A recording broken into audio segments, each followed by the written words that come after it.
സ്പെയിനിലെ കർട്ടോവ എന്ന സ്ഥലത്ത് ആൾതാമസമില്ലാത്ത ഒരു വലിയ വീടുണ്ട്.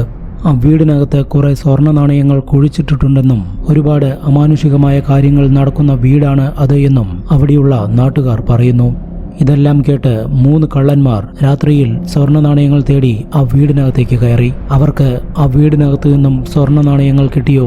പ്രദേശവാസികൾ പറയുന്നത് പോലെ ആ വീടിനകത്ത് എന്തെങ്കിലും അമാനുഷികമായ കാര്യങ്ങൾ നടക്കുന്നുണ്ടോ? ആ 3 പേരും ആ വീട്ടിൽ നിന്നും ജീവനോടെ തിരിച്ചു വന്നോ? നമുക്ക് നോക്കാം. Welcome back.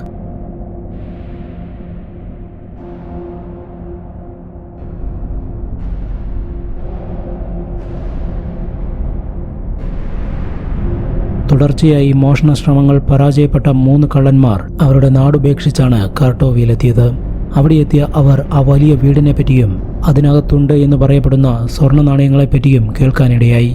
ആ വീടിനെക്കുറിച്ച് കൂടുതൽ കാര്യങ്ങൾ അവർ പലരോടും ചോദിച്ചു മനസ്സിലാക്കി. എല്ലാവരും പറഞ്ഞത് ഒരേ കാര്യം: വീടിനകത്ത് സ്വർണമുണ്ട്. പക്ഷേ അതെടുക്കാൻ ആരും ആ വീട്ടിലേക്ക് പോവാറില്ല. അതിന് കാരണം ആ വീടിനകത്ത് 1-ൽ കൂടുതൽ പ്രേതങ്ങളുണ്ടത്രേ. അതുമാത്രമല്ല, ആ വീടിനകത്ത് ലൈറ്റോ ടോർച്ചോ ഓൺ ആവുകയില്ല. ആ വീടിനകത്തുള്ള സ്വർണ്ണ നാണയങ്ങൾ ആരും എടുക്കാൻ പോവാതിരിക്കാൻ വേണ്ടിയായിരിക്കും ഇങ്ങനെ പ്രേതകഥകൾ പറഞ്ഞു പരത്തിയിട്ടുണ്ടാവുക എന്ന് ആ കള്ളന്മാർ വിചാരിക്കുന്നു. അവർ ആ വീടിനകത്ത് മോഷണം നടത്താൻ തീരുമാനിച്ചു. കുറച്ച് ദിവസങ്ങൾക്ക് ശേഷം ഒരു രാത്രിയിൽ 3 പേരും ആ വീടിനകത്തേക്ക് കയറി. വളരെ നാൾ ആൾതാമസമില്ലാതെ കിടന്നിരുന്ന വീടായതുകൊണ്ട് തന്നെ അതിനകം മുഴുവൻ പൊടിയായിരുന്നു. തീരെ വൃത്തിയുണ്ടായിരുന്നില്ല. പോരാത്തതിന് നല്ല ഇരുട്ടും. ഒരു കള്ളൻ തന്റെ ബാഗിൽ നിന്നും ഒരു ടോർച്ച് എടുത്ത് ഓൺ ചെയ്തു. നാട്ടുകാർ പറഞ്ഞിരുന്നത് ആ വീടിനകത്ത് ടോർച്ച് ഓൺ ആവുകയില്ല എന്നാണ്. പക്ഷേ ഇവരുടെ കയ്യിലുണ്ടായിരുന്ന ടോർച്ച് ഓണായി. അതുകൊണ്ട് നാട്ടുകാർ പറഞ്ഞ എല്ലാ കാര്യങ്ങളും കള്ളമായിരിക്കുമെന്ന് അവർ പരസ്പരം പറഞ്ഞു. അത് വലിയൊരു വീടായതുകൊണ്ട് തന്നെ 3 പേരും ഒരുമിച്ച് ഒരേ സ്ഥലത്ത് സ്വർണ്ണ നാണയം തേടുന്നത് സമയനഷ്ടമുണ്ടാക്കുമെന്ന് പറഞ്ഞ് 3 പേരും 3 സ്ഥലങ്ങളിൽ തിരച്ചിൽ തുടങ്ങി. ആ വീടിനകത്ത് വലിയ നീളത്തിലുള്ള ഒരു ഹാൾവേ ഉണ്ട്. അതിന്റെ 2 വശത്തും നിറയെ മുറികളാണ്. അതിലൊരാൾ ആദ്യത്തെ മുറിയിൽ കയറി പരിശോധിക്കുന്നു. ആദ്യത്തെ 2 മുറികളിലും ഒന്നും ഉണ്ടായിരുന്നില്ല. പക്ഷേ 3-ാമത്തെ മുറിയുടെ വാതിൽ മെല്ലെ തുറന്നതും ആ മുറിയിൽ കയറിയ കള്ളന്റെ കയ്യിലുണ്ടായിരുന്ന ടോർച്ച് ഓഫായി. ആ ടോർച്ചിലിട്ടിരിക്കുന്നത് പുതിയ ബാറ്ററിയാണെങ്കിലും എത്ര ശ്രമിച്ചിട്ടും അത് ഓണായതേയില്ല. ഇതോടെ അയാൾ തന്റെ ബാഗിൽ നിന്നും ഒരു മെഴുകുതിരിയെടുത്ത് കയ്യിൽ പിടിച്ചു. തീപ്പെട്ടിയെടുത്ത് കത്തിക്കാൻ തുടങ്ങുമ്പോഴേക്കും ആ മെഴുകുതിരിയിൽ താനെ തീ പിടിച്ചു. അവിടെ എന്താണ് സംഭവിക്കുന്നത് എന്നറിയാതെ അയാൾ പേടിച്ചുപോയി. അവരെ കൂടാതെ ആ വീടിനകത്ത് മറ്റാരോ ഉണ്ടെന്ന് അയാൾക്ക് തോന്നി തുടങ്ങി. കയ്യിലുള്ള മെഴുകുതിരി ചുറ്റും കാണിച്ച് അവിടെ ആരെങ്കിലും ഉണ്ടോ എന്ന് അയാൾ നോക്കി. ആ സമയം ആ വീട്ടിലെ ഇവർ ആദ്യം കയറിയ റൂമിന്റെ ഡോർ പതിയെ തുറന്നു. ആ റൂമിനകത്ത് നിന്നും ഒരു ചെറിയ കുട്ടിയുടെ ശബ്ദവും കേൾക്കാൻ തുടങ്ങി. ആ കുട്ടി അമ്മയോടെന്ന പോലെ, "അമ്മേ, ഞാൻ ഇവിടെയുണ്ട്, എനിക്ക് പേടിയാവുന്നു" എന്ന് പറഞ്ഞ് വിതുമ്പിക്കരയുന്നു. ഭയന്നു വിറച്ച ആ 3 കള്ളന്മാരും ആ കുട്ടിയുടെ ശബ്ദം കേട്ട റൂമിനടുത്തേക്ക് പതിയെ നടന്നു. അവർ ആ റൂമിനടുത്തെത്തിയതും ആ റൂമിന്റെ ഡോർ വലിയ ശബ്ദത്തിൽ വേഗത്തിൽ അടഞ്ഞു. ധൈര്യം സംഭരിച്ച അവർ 3 പേരും ആ റൂമിന്റെ വാതിൽ തുറന്ന് അകത്ത് കയറി. നോക്കുമ്പോൾ അവിടെ ആരും ഉണ്ടായിരുന്നില്ല. അപ്പോൾ തന്നെ തൊട്ടടുത്ത റൂമിൽ നിന്നും ആ കുട്ടി അമ്മയെ വിളിക്കുന്ന ശബ്ദം അവർക്ക് വീണ്ടും കേൾക്കാൻ തുടങ്ങി. ആ കുട്ടിയുടെ കരച്ചിൽ കേട്ട് അവർ അടുത്തുള്ള റൂമിലേക്ക് പോയപ്പോൾ അവിടെ പുക പോലുള്ള ഒരു കറുത്ത രൂപം അവർ കണ്ടു. മെഴുകുതിരി വെളിച്ചത്തിൽ അതെന്താണെന്ന് അവർക്ക് വ്യക്തമായി കാണാൻ സാധിച്ചില്ല. അവർ നീങ്ങുന്ന ദിശയിലേക്ക് തന്നെ ആ രൂപവും നീങ്ങുന്നതായി അവർക്ക് തോന്നാൻ തുടങ്ങി. എന്തു ചെയ്യണമെന്നറിയാതെ അവർ അവിടെ തന്നെ നിന്നു. അപ്പോൾ അവരിൽ ഒരാൾ പറഞ്ഞു, "നമ്മൾ വന്നത് സ്വർണമുണ്ടോ എന്ന് നോക്കാനാണ്. നമുക്കത് തുടരാം. എത്രയും പെട്ടെന്ന് കിട്ടുന്നതെല്ലാം എടുത്ത് സ്ഥലം വിടാം." അവർ വീണ്ടും തിരച്ചിൽ തുടർന്നു. അപ്പോൾ അവരുടെ അടുത്തേക്ക് പുറകിൽ നിന്നും ആരോ നടന്നു വരുന്ന ശബ്ദം കേൾക്കാൻ തുടങ്ങി. അവർ പുറകിലേക്ക് മെഴുകുതിരി തിരിച്ചു നോക്കിയപ്പോൾ അവിടെ ആരും തന്നെ ഉണ്ടായിരുന്നില്ല. ഇതുകൂടിയായപ്പോൾ ആ 3 പേരിൽ ഒരാൾ, "ഇനി ഇവിടെ നിൽക്കാൻ തനിക്ക് പേടിയാണ് എന്നും എത്രയും പെട്ടെന്ന് പുറത്തു പോകണമെന്നും എനിക്ക് ഒരു സ്വർണവും വേണ്ട എന്നും പറഞ്ഞ് ആ വീടിന് പുറത്തേക്ക് പോവാനുള്ള മെയിൻ ഡോറിന്റെ അടുത്തേക്ക് നടന്നു. ഡോറിനടുത്തെത്താറായപ്പോൾ അയാൾ തിരിഞ്ഞു നോക്കി. എന്നിട്ട് മറ്റു 2 പേരോടും കൂടി പറഞ്ഞു, "ജീവനിൽ കൊതിയുണ്ടെങ്കിൽ ഇവിടെ നിന്നും രക്ഷപ്പെടാൻ നോക്ക്" എന്ന് പറഞ്ഞ് അവരെ നോക്കിക്കൊണ്ട് തന്നെ അയാൾ പുറകിലേക്ക് നടന്നതും പെട്ടെന്ന് അവിടെ ഒരു വലിയ കുഴിയുണ്ടായി. അയാൾ ആ കുഴിയിലേക്ക് പതിച്ചു. കുഴിയിൽ വീണയാളുടെ നിലവിളി മാത്രമേ മറ്റു 2 പേരും കേട്ടുള്ളൂ. അയാൾ വീണതും ആ കുഴി വീണ്ടും പഴയതുപോലെ തന്നെ തറയായി മാറി. ഇതോടെ ആ 2 പേരും അവിടേക്ക് ഓടിയെത്തി. ആ കുഴി എവിടെയെന്ന് എല്ലായിടത്തും തിരഞ്ഞു നോക്കിയെങ്കിലും അവിടെയുള്ള തറയിൽ ഒരു കുഴിയുടെ ലക്ഷണം പോലും അവർക്ക് കാണാൻ സാധിച്ചില്ല. വേറെയൊന്നും ആലോചിക്കാൻ നിൽക്കാതെ അവിടെ നിന്നും പുറത്തേക്ക് രക്ഷപ്പെടാൻ തീരുമാനിച്ച അവർ മെയിൻ ഡോർ തുറക്കാൻ ശ്രമിച്ചു. പക്ഷേ അവരെ കൊണ്ട് അത് തുറക്കാൻ സാധിക്കുന്നില്ല. അപ്പോഴാണ് വീടിനകത്ത് നിന്നും ഒരു ചെറിയ മെഴുകുതിരി വെളിച്ചം നീങ്ങി വരുന്നതായി അവർ ശ്രദ്ധിച്ചത്.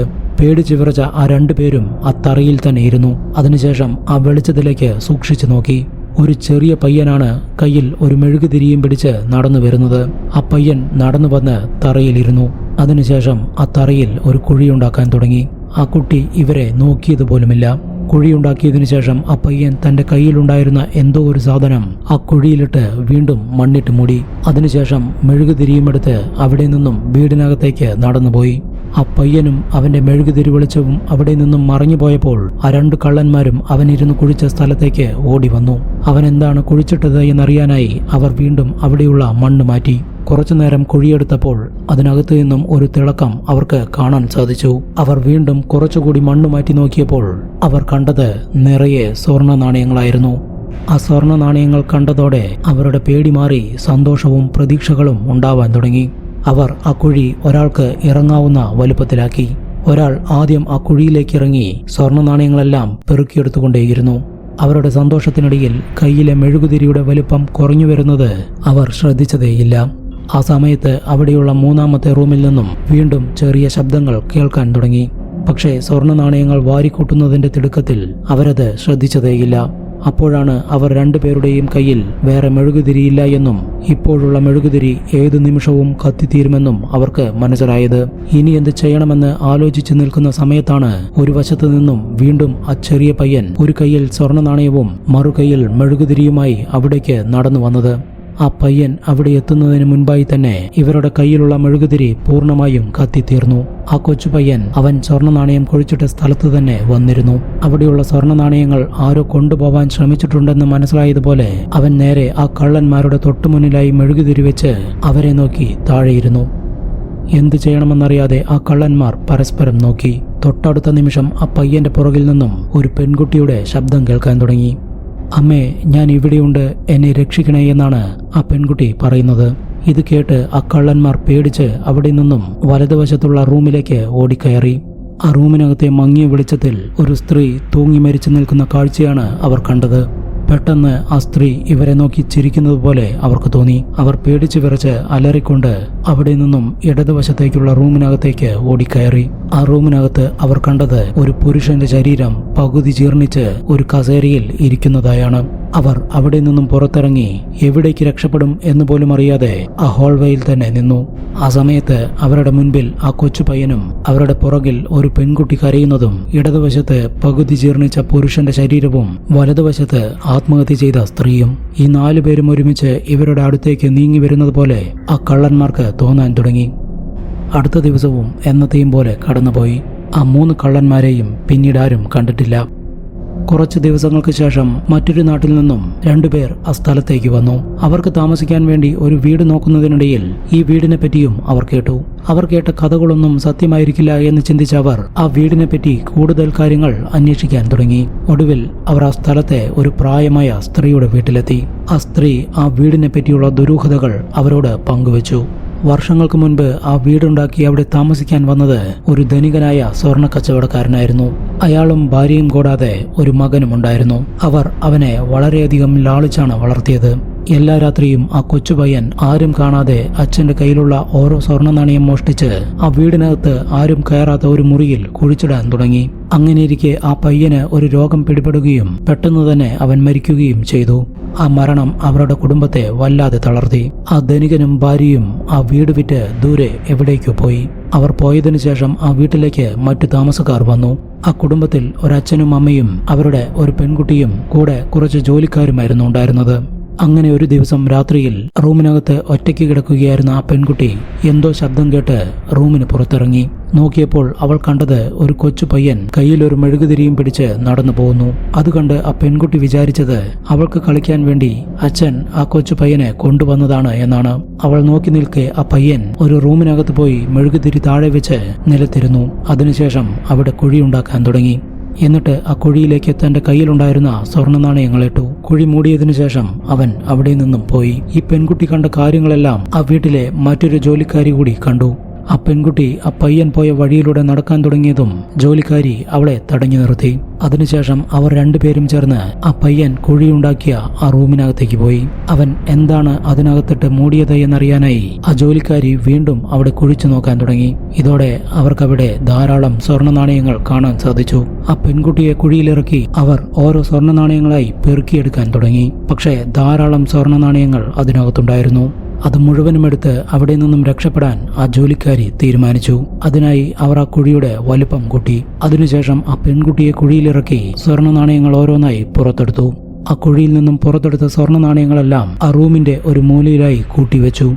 പെട്ടെന്നായിരുന്നു ഇവർ കത്തിച്ചു വെച്ച മെഴുകുതിരി കെട്ടുപോയതും അവിടെ മൊത്തം ഇരുട്ടായതും. ആ ജോലിക്കാരി തപ്പിത്തടഞ്ഞ് തീപ്പെട്ടി എടുത്തുകൊണ്ടുവന്ന് മെഴുകുതിരി വീണ്ടും കത്തിച്ചു നോക്കുമ്പോൾ അവിടെയുണ്ടായിരുന്ന കുഴിയും കുഴിയിലിറങ്ങിയ ആ പെൺകുട്ടിയും അവർ പുറത്തെടുത്ത സ്വർണ്ണ നാണയങ്ങളും ഒന്നും കാണുന്നില്ല. എല്ലാം അപ്രത്യക്ഷമായിരിക്കുന്നു. ഭയന്നു വിറച്ച ആ ജോലിക്കാരി ആ വീട്ടിലെ എല്ലാ മുറികളിലും ആ പെൺകുട്ടിയെ തിരഞ്ഞു നോക്കി. പക്ഷേ അവിടെയൊന്നും ആ പെൺകുട്ടി ഉണ്ടായിരുന്നില്ല. മാത്രമല്ല ആ റൂമിനകത്ത് കുഴിയുണ്ടാക്കിയതിന്റെ ഒരു ലക്ഷണവും ഉണ്ടായിരുന്നില്ല. പേടിച്ചു വിറച്ച ആ ജോലിക്കാരി അവരുടെ റൂമിൽ പോയി കിടന്നു.